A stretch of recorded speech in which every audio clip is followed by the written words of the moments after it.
जो मशाल बनकर 1947 में हमारे देश को आजाद कराई।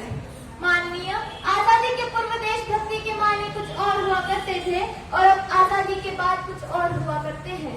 अगर आप कहेंगे कि व्हाट्सएप फेसबुक की डीपी को 3 रंगों में रख लेना, भारत माता के जोरों शोरों से नारे लगा लेना और राष्ट्रगान के समय 2 मिनट के लिए खड़े हो जाना ही केवल आपकी देशभक्ति है, तो माफ कीजिएगा, शायद आप गलत हैं। बल्कि मेरे विचारों में यदि कोई व्यक्ति अपना काम पूरी ईमानदारी, पूरी निष्ठा, पूरी लगन से करता है ना, वही सबसे बड़ा देशभक्त है। अपने परिवार, अपने समाज, अपने देश के लिए समर्पण का भाव है देशभक्ति। और हर देशद्रोही के जीवन में आने वाला तूफान है देशभक्ति, ताकि एक देशद्रोही भी समझ सके कि अगर तू परिंदा है तो ये आसमान तेरा है, अगर तू दरिंदा है तो ये शमशान तेरा है। भाईचारे से रहना है तो रह इस जमीन पर, वरना ये कब्र भी तेरी है और यही कब्रिस्तान तेरा है और यही कब्रिस्तान तेरा है। लेकिन एक देशद्रोही से ज्यादा देशभक्ति तब आहत होती है जब एक बेटा अपने बूढ़े माता पिता को वृद्धाश्रम की चौखट पर छोड़ आता है। कराह उठती है वो देशभक्ति जब मणिपुर में तो बेटियों का चीरहरण देखकर भी हम सब लोग मौन रह जाते हैं। आज के वो युवा युवतियां जिनके ऊपर जिम्मेदारी थी अपने राष्ट्र, अपने देश की आशाओं को बांधे रखने की, वही भाई व्यसन में और बहनें फैशन में डूबी नजर आती हैं।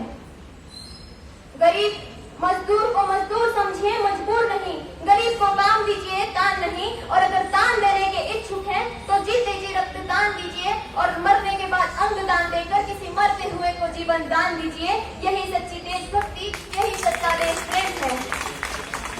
एक वैचारिक नारी हमारे समाज में मुझे नजर आती है। कहा जाता है हम दुनिया के सबसे बड़े लोकतंत्र हैं, जहाँ हिंदू पैदा होते हैं, मुसलमान, सिख, ईसाई भी पैदा होते हैं, किंतु बदकिस्मती से अब इंसान पैदा नहीं होते। तो मुझे लगता है न हिंदू की जरूरत है न मुसलमान की जरूरत है। राष्ट्र निर्माण के लिए केवल और केवल एक अच्छे इंसान की जरूरत है, केवल और केवल एक अच्छे इंसान की जरूरत है।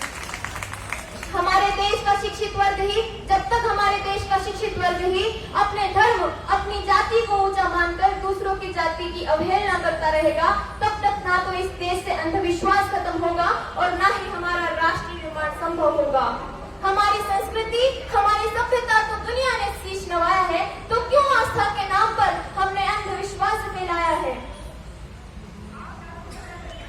हमारे राष्ट्र का निर्माण तब संभव होगा जब महिलाओं की पूजा नहीं, उनकी इज्जत की जाएगी। और राष्ट्र निर्माण तब संभव होगा जब हम जातिगत आरक्षण नहीं, सामाजिक सशक्तिकरण पर बात करेंगे। असल मायने में हमारा राष्ट्र निर्माण तब संभव होगा जब एक गरीब बच्चा मध्याह्न भोजन के लिए नहीं, बल्कि ज्ञान अर्जन के लिए सरकारी स्कूल की चौखट पर कदम रखेगा।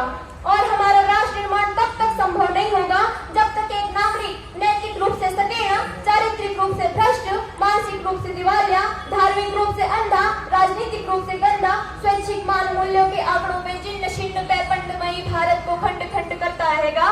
तब तक हमारा राष्ट्र निर्माण संभव नहीं होगा। बड़ी बड़ी बातें नहीं, छोटी छोटी कोशिशें करनी होंगी, क्योंकि ठोकर हमें पहाड़ से नहीं पत्थरों से लगा करती है।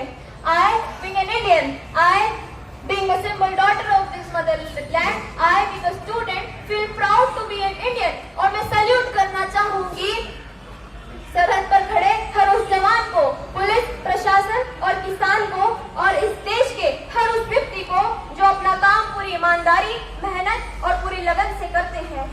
और आज इस मंच पर मैं भारत की बेटी ये पूरी जिम्मेदारी के साथ कहती हूँ, हमारा राष्ट्र निर्माण तब संभव होगा जब मैं, आप, हम सब मिलकर के प्रयास करेंगे।